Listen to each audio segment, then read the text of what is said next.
गेली 30 वर्ष मी सामाजिक आणि राजकीय जीवनात आणि जसं जमेल तसं समाजातील विविध घटकाची जेवढी कामं आपल्याला करता येतील तेवढी कामं करत आज इथपर्यंत आलो आहे. खरं तर स्वर्गीय गोपीनाथरावजी मुंडे साहेबांची आणि स्वर्गीय अण्णांचे संस्कारातून मी या ठिकाणी घडलो. जात पात धर्म पाळायचा नाही ही शिकवण मला स्वर्गीय मुंडे साहेबांनी आणि अण्णांनी दिली.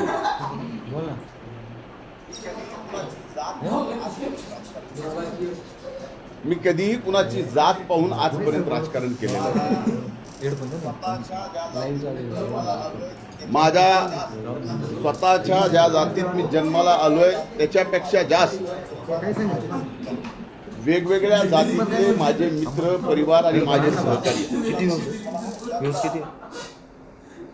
2002 ला ज्यावेळेस मला पहिल्यांदा जिल्हा परिषदेच्या सदस्य म्हणून निवडून यायची संधी मिळाली आणि मी सभागृहात गेलो त्यावेळेस पहिल्या बैठकीत मराठा समाजाला आरक्षण मिळालं पाहिजे असा ठराव बीड जिल्हा परिषदेमध्ये मी घेतला आणि महाराष्ट्रातली ती पहिली जिल्हा परिषद होती ज्यामुळं त्या एका ठरावावर राज्यातील वेगवेगळ्या जिल्हा परिषद नगरपंचायत नगरपालिका महानगरपालिका पंचायत समिती ग्रामपंचायतीपर्यंत एक नवी चळवळ उभी राहिली आणि मराठा आरक्षणाचे ठराव प्रत्येक ठिकाणी होऊ लागले. ज्या ज्या वेळेस या महाराष्ट्रात या परळीत मराठा समाजाच्या आरक्षण त्याची आंदोलनं झाली त्या प्रत्येक आंदोलनात मी स्वतः सहभागी होतो.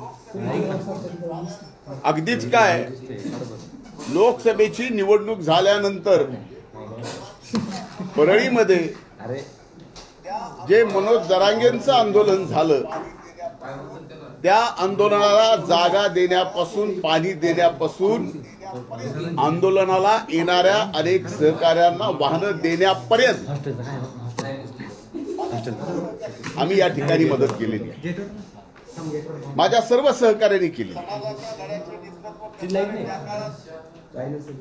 समाजाच्या लढ्याचे नेतृत्व करणारे त्या काळात स्वर्गीय अण्णासाहेब जावळे स्वर्गीय विनायकराव मेटे छत्रपती संभाजी महाराज यांच्या सोबत खांद्याला खांदा लावून मराठा आरक्षणाच्या लढाईत मी उतरले. जगात 58 मराठा लाख मराठाचे मोर्चे निघाले. एक आदर्श जगात घडवला. त्या मोर्चामध्ये मुंबईच्या मोर्चात मला सहभागी होता आलं आणि त्या मोर्चामध्ये जर बोलायचं असेल तर बोलण्याची संधी सुद्धा त्या ठिकाणी मला दिली गेली. मी 5 वर्ष राज्याचा विरोधी पक्ष नेता म्हणून काम केलं. 5 वर्षाच्या त्या काळात जेवढी आंदोलनं झालं तेवढे दिवस मी सभागृह बंद केलं आणि नुसतं सभागृह बंद केलं नाही तर नरड्यातून रक्त पडेपर्यंत मराठा समाजाला आरक्षण मिळालं पाहिजे याच्यासाठी आवाज उठवला, सभागृहात उठवला आणि त्याचे पुरावे आजही विधिमंडळामध्ये विधिमंडळाच्या लायब्ररीत. आणखीन एक महत्वाची गोष्ट सांगतो. नगर जिल्ह्यामध्ये एक बलात्कार झाला होता कोपर्डीला. त्यावेळेस तिथं कुणीही गेलं नव्हतं. अल्पवयीन मुलीवर बलात्कार झाला. मी स्वतः पहिल्यांदा गेलो. अधिवेशन चालू होतं. दुसऱ्या दिवसापासून ते सर्व आरोपी अटक करेपर्यंत अधिवेशन सुद्धा चालू दिलं नाही. ही मराठा समाजाच्या प्रती आमची प्रामाणिक निष्ठा आहे.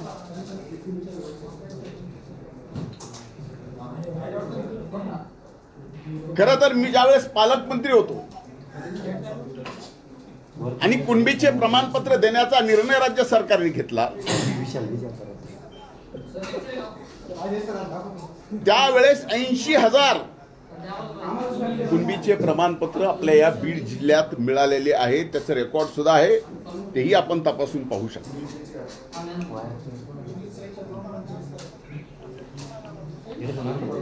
मंत्री म्हणून मला ज्यावेळेस त्यांचं उपोषण सोडायला लावलं मनोज जरांगेंचं, त्यावेळेस माझ्या हाताने त्यांनी एकदा उपोषण पण सोडले. तसं माझं त्यांचं काही वैर नाही. जीवनामध्ये कधीच 17 तारखेची सभा सोडता मनोज जरांगेच्या विरोधात मी एका शब्दानेही बोललेलो नाही, एक आरोपही केला नाही. आणि अशा परिस्थितीमध्ये एकीकडे आपण सर्व समाजाला, 18 पगड जातीला, बहुजन समाजाला सोबत घेऊन जात असताना हा व्यक्ती कसाच आता आवरत नाही. म्हणून यालाच पूर्णपणानं राजकीय, सामाजिक एवढंच नाही तर मनोज जरांगेंना वाटतं की धनंजय मुंडे ह्या पृथ्वी तलावरच नसावा.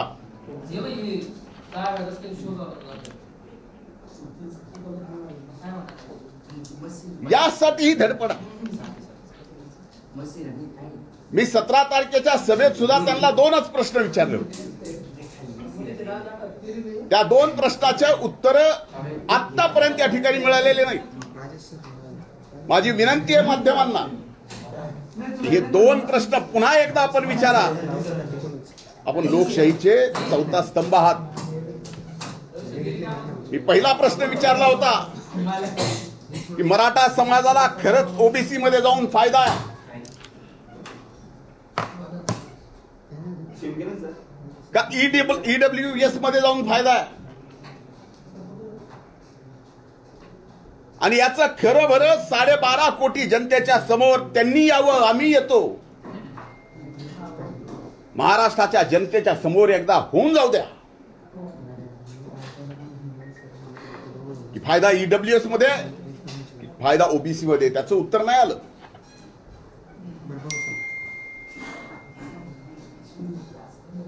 आणि दुसरी विनंती केली होती, तो ओबीसीचा एल्गार मेळावा होता. ओबीसीच्या आरक्षणाला धक्का लागणार नाही यासाठी होता. आणि त्यात मी विनंती केली होती की छत्रपती शिवाजी महाराजांनी स्वराज्यामध्ये त्या काळात जो गावगाडा उभा करून दिलेला, जे गावकुस घालून दिलेलं आहे, आज मागच्या 2 वर्षापासून ते बिघडलंय.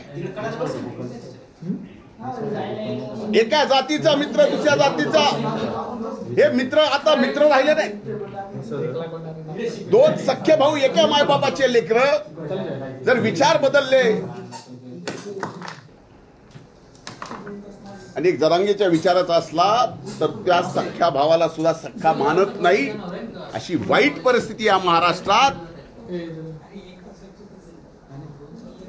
शिवशाहू फुले आंबेडकरांच्या या महाराष्ट्रात, या पुरोगामी महाराष्ट्रात हे वातावरण कुणी तयार केलं? आणि त्या सभेत मी बोललो होतो की हे आपल्याला सर्वांना एकत्रित येऊन गावागावातला निर्माण झालेला सामाजिक तडा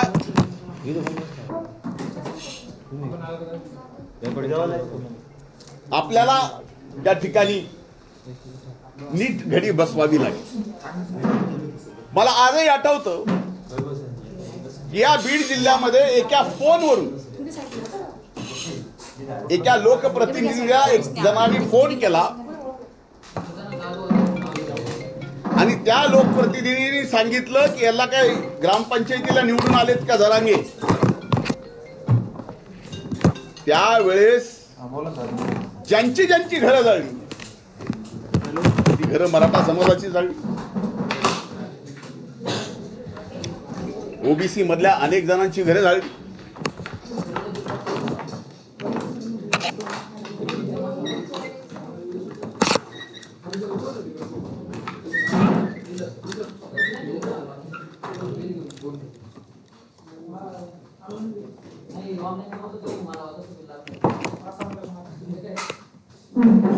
आदेश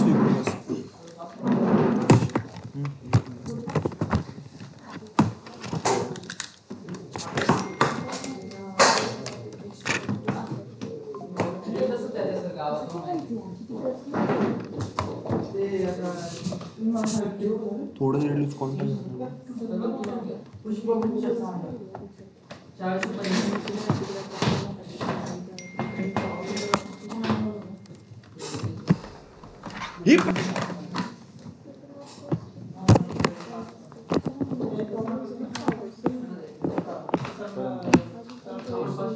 ही हार्ड डिस्क सच कनेक्टेड आहे डिस्कनेक्ट होते टाइम नको चेंज करू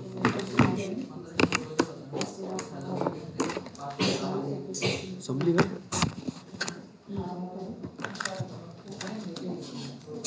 यार इथे इंटरनेट के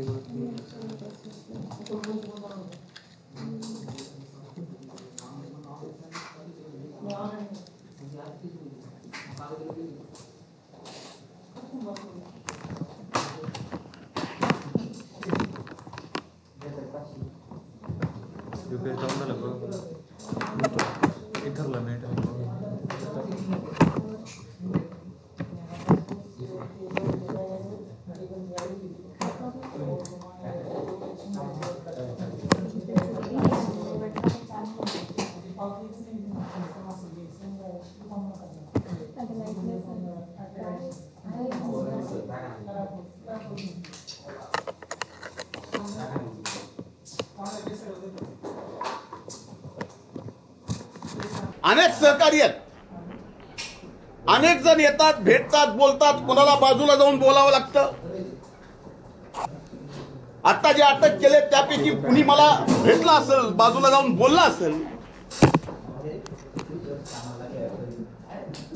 मी सामान्य सरळ माणूस आहे आणि भेटल्याने बाजूला बोलल्याने मला कळत नाही ह्याच्यात कुणी कसला कट रचला जातो का. त्यांना पाठवून ते त्यांचेच कार्यकर्ते आहेत ना. अटक झालेले कार्यकर्ते त्यांचेच, बोलणारे कार्यकर्ते त्यांचेच, कबुली जबाब देणारे कार्यकर्ते त्यांचेच आणि आरोप मात्र पूर्ण माझ्यावर करतात. आणि अशा बाबतीत कट करण्याचं म्हणजे कम्प्लिटली मला माझ्या जीवनामध्ये एक मर्डरर म्हणून माझी इमेज अशा पद्धतीची ते तयार करतायत. याला कारण अनेक आहे. कारण मी एका सभेत दिलेले 2 समोर त्यांच्या प्रश्न उपस्थित केलेले, त्यांना स्टेजवर एकत्र येऊन बोलायची त्यांची तयारी. माझं तर म्हणणं आहे की या प्रकरणामध्ये आता महाराष्ट्र पोलिसांनी मनोज जरांगेंना धमकी आहे, मी त्यांना काही करायचा प्रयत्न करतोय असं जर चाललं असेल तर माझी आजच्या या माध्यमातून, तुमच्या सर्वांच्या माध्यमातून मागणी आहे या सर्व प्रकरणाची चौकशी ही आता महाराष्ट्र शासनानं नाही तर सीबीआयनीच केली पाहिजे. आणि याच्या पलीकडे जाऊन सांगतो तर माझ्या मनात जरी असं पाप आलं असेल, कुणाला मारायचं, कुणाला थापड मारायची, की आणखीन कुणाला काही करायचं, तर माझी ब्रेन मॅपिंग करा. माझ्या ब्रेन मॅपिंग सोबत जरांगेची करा, जे आता आरोपी पकडले त्यांचीही करा आणि ब्रेन मॅपिंग सोबत नार्को टेस्ट सुद्धा करा. कोर्टाची अडचण येत असेल तर मी स्वतः वकील लावून आरोपीची, जरांगेची आणि माझी कोर्टाकडून परवानगी घेऊन या ठिकाणी ब्रेन मॅपिंग आणि नार्कोची टेस्ट एकदा करू. म्हणजे लक्षात येईल खरं काय खोटं काय. उठायचं आणि एखाद्याला बदनाम करायचं आणि यांचं बोलणं मुख्यमंत्र्याची आयमाय काढायची, भुजबळांची आयमाय काढायची. आमची तर जपच आहे. पंकजा ताईला काय नाही ते बोलायचं, घरात इंग्रज आले होते का? ही बोलायची पद्धत आहे का पुरुषाची? लिंकवरती इन्स्टावरती तिथून किती आहे? 720. आपल्यापैकी कुणाला आपल्या आई बहिणीवर जर शिवी दिली तर राग येणार नाही, पण तरी सुद्धा गप गुमान आम्ही तो राग गिळलाय का? तो हो, आम्हाला सुद्धा वाटतं की मराठा समाजाला आरक्षण दिलं गेलं पाहिजे, पण ते ओबीसीच्या आरक्षणाला धक्का न लागता. आता त्यांच्याकडे काय आहे, काय दाखवणार आहे, 4 दिवसानं काय दाखवणार आहे मलाही म्हणता येतं. माझ्याकडे काय आहे काय नाही, 4 दिवसांनी काय दाखवायचं. आज आर्टिफिशियल इंटेलिजन्सनी काही तयार करता येतं, काही. आता माझं म्हणतात फोनवर बोलणं झालं, एकमेव माझा फोन आहे जो 24 तास चालू असतो. मी का चालू ठेवतो? का माझ्या आजूबाजूला आणि ज्यांचा सगळ्यात जास्त माझ्यावर विश्वास आहे ते गरीबातले गरीब माणसं, आणि त्यांना कुठलीही अडचण आली तर त्या अगोदर माझा फोन लावतात, त्यांची अडचण होऊ नये म्हणून मी माझा फोन चालू ठेवतो. सहकार्याला तर बोलतोच, पण त्यांच्या अडचणी सोडवतो. आता त्याच्यात जर मला कोणी फोन केला आणि बोलले तर याचा अर्थ त्या अर्थाने बोललो, त्यांना संपवण्याच्या ह्याच्या संबंधित बोललो.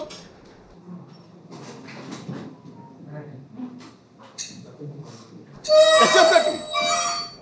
आणि ह्या सगळ्या गोष्टी मनोज जरांगेजी फार महागात पडणार आहे. कर्मा रिपीट्स.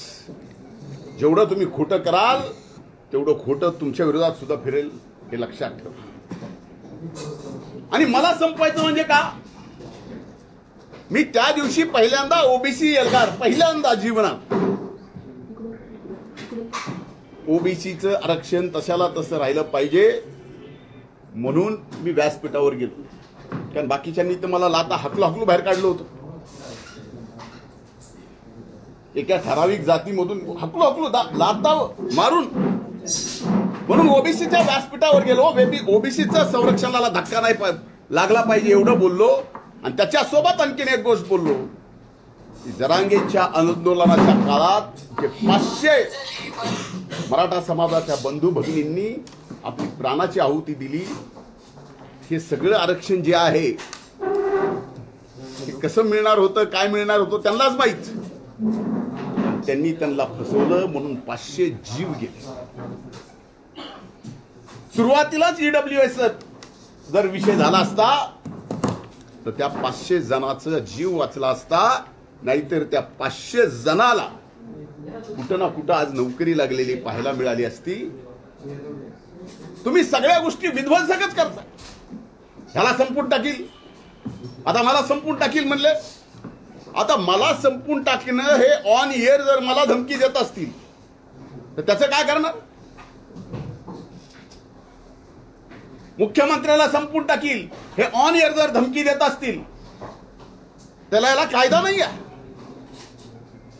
मग कायदा असला तर हे सरकार कायदा ते का वापरत नाही, हा माझा प्रश्न. आणि राहिलं जरांगे साहेब, माझ्या जीवन मरणाचा प्रश्न, माझं जीवन मरण जे आहे त्या गरीबातल्या गरीब माणसाला मोठं करण्यासाठी, आणि याच्यात माझ्यासारख्याचा जीव गेला तरी परवडत नाही. आणि त्याच्या प्रेसमध्ये वारंवार मी मराठा समाजाला सांगतोय काही करू नका, मराठा समाजाला काय करू सांगतोय काही करू नका, म्हणजे काही करावं म्हणून तो आदेश होता का काही करू नये म्हणून तो आदेश होता? हे आता अति झालंय, एवढं अति झालंय. त्यांनीच त्यांची माणसं पाठवायची, कुणाकडून तरी ओळखी करून घ्यायच्या, ओळख झाली की फोटो काढायचा, फोन करायचा.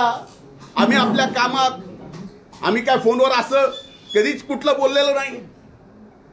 होऊ द्या ना एकदा, जे व्हायचंय ते.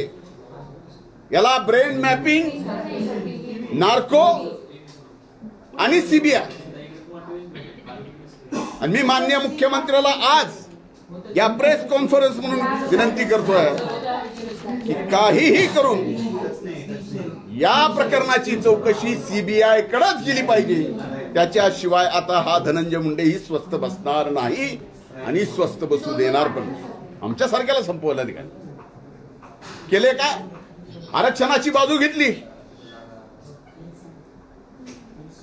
25 वर्ष लढलो आणि 25 वर्ष आरक्षणासाठी लढल्यानंतर आज एका व्यक्तीच्या प्रवृत्तीमुळे माझ्यावर ही वेळ यावी. त्यांच्या विरोधात कुणीही बोललं, हक्के बोलले की हक्याला मार, वाघमारे बोलले की वाघमारेला मार, करणार बोलले की करणारला मार. दादागिरी कुणाची आहे? समाजामध्ये अंतर कुणी पाडलं? अंतर्वेलीतूनच पडलं ना. त्यामुळे अशा खोट्या नाट्या केसेस करून तुम्हाला जर वाटत असेल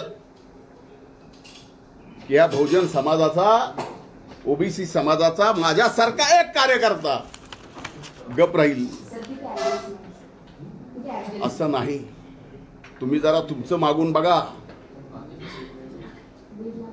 तुमचे मेहण्याचे वाळूचे पकडले.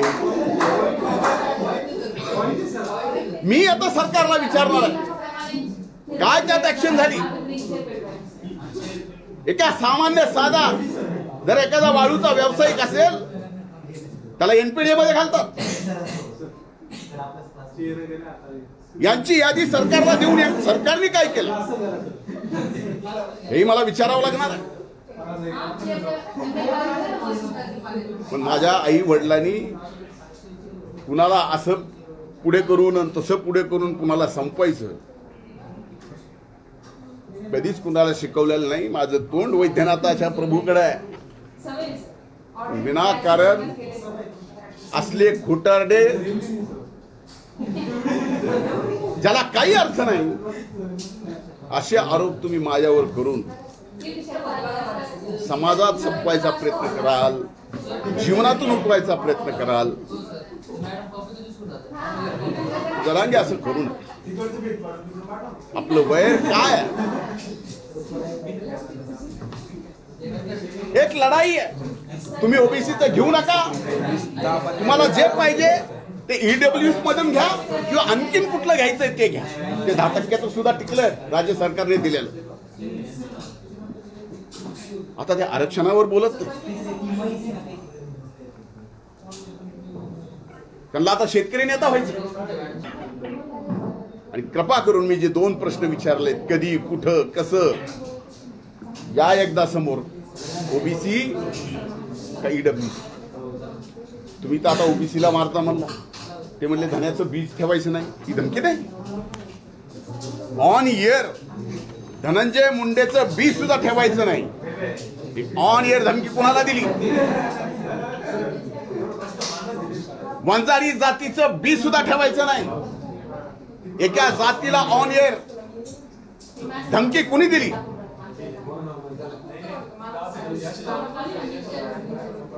ओबीसीचे सगळे बीला बी या महाराष्ट्रातून उपटून टाका.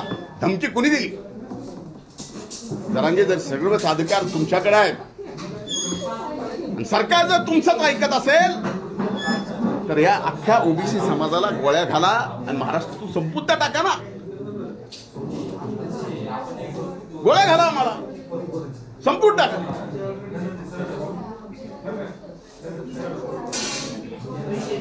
आज सगळ्या यंत्रणा जर तुमच्या म्हणण्यावर चालत असतील तर हेही काही सोपं नाहीत. मला आम्हाला संपूर्ण टाका. फक्त तुम्ही राहा. मला आजही आठवतं ज्यावेळेस 17 तारखेच्या सभेत मी ईडब्ल्यूएस आणि ओबीसीचा मुद्दा काढला त्यावेळेस असंख्य लोकांनी फोन करून म्हणले तुम्ही जी भूमिका घेतली तीच बरोबर आहे, तिथंच न्याय मिळू शकतो. मराठा समाजातल्या अनेक तरुणांनी, अनेक माझ्या सहकाऱ्यांनी म्हणले ही भूमिका घेतली ईडब्ल्यूएसची तरच फायदा. असा फायदा होत नाही. मग एकीकडे आम्ही सुद्धा इतर समाजाचे असून मराठा समाजासाठी लढलो. आणि आज जर कुठं काय मिळत असेल आणि ते मिळत असतील आणि ओबीसीच्या आरक्षणाला धक्का न लागता मिळत असेल तर द्यायला काय अडचण आहे? रोज उठलं की एक धरायचा, त्याला हाणायचं ह्याच्या आईला आणि त्याच्या आईला. अरे म्हणजे आमच्या सगळ्यांच्या आया बहिणी फक्त त्यांना शिव्या द्यायला ठेवल्यात. ऑन एअर बोलून काही बोलायचं, ऑन एअर बोललेलं त्याची साधी एनसी सुद्धा जर सरकार घेत नसेल. म्हणून माझी विनंती, हे प्रकरण सीबीआय कडेच गेलं पाहिजे आणि या प्रकरणामध्ये जे जे असतील त्यांच्या सगळ्यांची माझ्या सहित, माझ्यावर आरोप केलाय ना, माझ्या सहित ब्रेन मॅपिंग आणि नार्को टेस्ट करा आणि एकदा महाराष्ट्राच्या 12.5 कोटी जनतेला कळू द्या. विनाकारण एकदा एखादी 15 मिनिटाची प्रेस घेऊन एखाद्या व्यक्तीचं 30 वर्षाचं संबंध राजकीय आणि सामाजिक काम तुम्ही संपवायला निघाला असाल. आता जनता सुद्धा दूधखुळी राहिलेली नाही आहे. तुमचं काय चाललंय काय नाही, बुडाखाली काय चाललंय, कुठून काय चाललंय, कसं काय चाललंय. आम्ही 5 वर्ष विरोधी पक्ष नेते होतो. आम्हालाही बऱ्याचशा गोष्टी असं काही कारण नाही समजायला की आमच्याकडे नाही. आम्ही शांत, आम्हाला सबंध समाज एकत्र करायचा. पुन्हा या महाराष्ट्रात शिवछत्रपती शिवाजी महाराजांचा तो गावकूस उभा करायचा आहे. म्हणून आम्ही दम धरलेला आहे. मला एवढंच बोलायचं होतं. माझं निवेदन संपलंय. धन्यवाद. आरोप केले काही लोकांनी गाडीमध्ये रेकॉर्डिंग करणं किंवा गाडीचं लोकेशन ट्रेस करणं असे देखील प्रकार केले जातात असं देखील त्यांनी आरोप. आता मला सांगा की कुणाच्या गाडीचं लोकेशन ट्रेस करणं मला बंद पडलंय. मला काय बंद आहे कुणाच्या गाडीचं लोकेशन? माझं काही तेच काम आहे. ह्याला आरोप मानतात की थोतांडगिरी आहे. मी कुणाच्या तरी गाडीत मोबाईल टाकतो. एवढे मोबाईल आहेत होय माझ्याकडे का मोबाईलची फॅक्टरी आहे? अर्थहीन बोलायचं, माध्यमांनी घ्यायचं, चालवायचं. आता माझ्याकडे कुणाला सोडलं तुम्ही? कुणालाच नाही.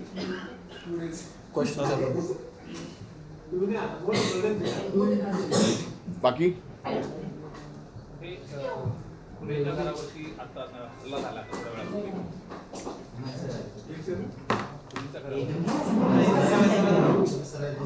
मला माहित नाही. मी काय ऐकलं ना आता तुमच्याकडनंच. मी सुरेश आहे.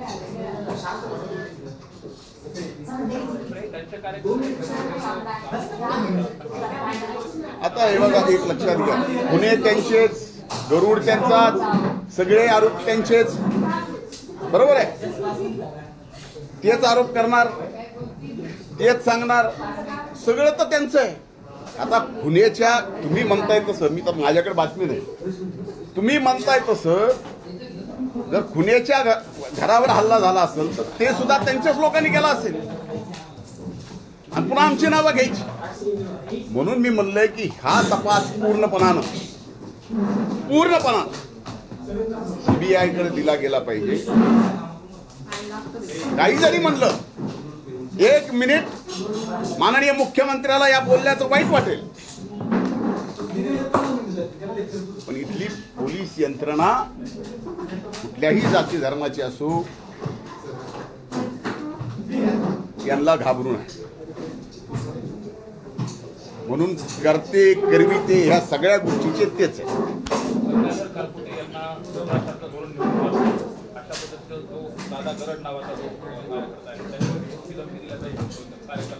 मी धमकी दिली. अरे गंगाधर माझा चांगला मित्र आहे. आता एवढी मैत्री की सांगू का, मैत्रीचा खुलासा करू. त्या सभेत मी बोललो होतो, त्या सभेत मी बोललो होतो की एका माझ्या मित्रांनी 1:45 वाजता मला फोन केला, तू सभेला येणार आहेस का? आठवतं का सुरेश? मी त्यावेळेस त्याला म्हणलं काय नक्की नाही बाबा, काय भुजबळ साहेब कशी येते त्याच्यावरती माझं ठरणार आहे. नाही म्हणले तुम्ही येणार नसाल तर आम्ही गोंधळ करायचा ठरविला. ते रेकॉर्ड माझ्याकडे आहे. हेच ते काळकुटे. लोकसभेला फॉर्म भरला कसा, त्यावेळेस माझ्याकडे येऊन 4-4, 8-8 तास बसायचे. कसे, कशासाठी? फॉर्म भरला पण प्रचार नाही केला. आता हे एवढं आणखीन डिटेल समजून सांगणं एवढे सुरेश तुम्ही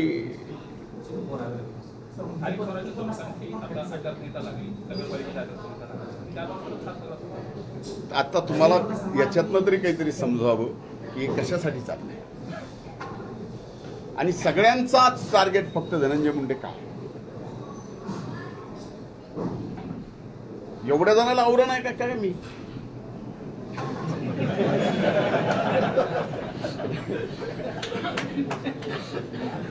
कमाल आहे.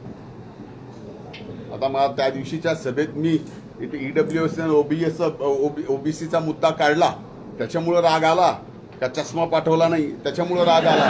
मला माहितच नाही. साहेब, त्यांनी जरांगे यांनी 2 आरोपींना भेटल्याचा आरोप केला होता. त्यांनी आणखी एक आरोप केला की तुम्ही त्या आरोपींची संभाजीनगरला 2 तासभर वाट पाहत होता. हे खोटं आहे. कशाला गुन्ह्याची वाट बघू? मुख्यमंत्री व मंत्रिमंडळातील जे मंत्री आहेत त्यांना सुद्धा तुमच्यापासून धोका आहे असा आरोप तुमच्यावर केला. माझ्यापासून सगळ्या पृथ्वी तलाला धोका आहे असं तुम्ही समजा. मी काय कोविड व्हायरस झालो का काय अचानक? काय चाललंय? हे आरोप आहेत. म्हणजे काही मंत्र्यांना सुद्धा माझ्यापासून धोका. अजब आहे. साहेब, आता या प्रकरणी तुम्ही काही मानहानीचा दावा काही करणार आहात का जरांगे पाटलांना? मी वकिलांशी चर्चा करून त्याबाबत निर्णय करणार. मनोज जरांगे त्यांची गावठी भाषा किंवा गावाकडची भाषा या नावाखाली मुख्यमंत्री असतील, मंत्रिमंडळातील सदस्य असतील, तुम्ही असाल किंवा इतर कोणी त्यांना घालून पाडून शिवराळ शब्दात बोलतात, तरी पण त्यांच्यावर आजपर्यंत कधीही कारवाई केली गेली नाही. त्यांना स्पेशल व्हीआयपी ट्रीटमेंट सरकार देतंय का? मी तेच, तुम्ही प्रश्न उपस्थित करायच्या अगोदरच हे विषय बोललो. मी स्वतःच प्रश्न विचारला की ऑन एअर जर ते मान्यवर कॉन्स्टिट्युशनल पोस्टच्या तिथं बसलेल्या मुख्यमंत्र्यापासून, उपमुख्यमंत्र्यापासून, मंत्र्यापासून आमच्या सगळ्यापर्यंत कुणाची आयमाय काढायची ऑन एअर, आणि त्यात सरकार काय करणार नाही?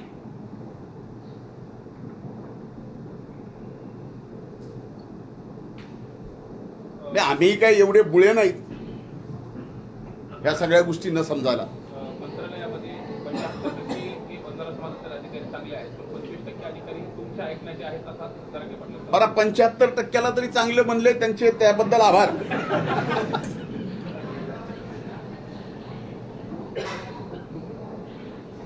चला ठीक आहे, ओके, आभारी सगळ्यांचा. कायदेशीर हे करणार. मी म्हटलं ना की माझ्या वकिलाशी चर्चा करून मी निर्णय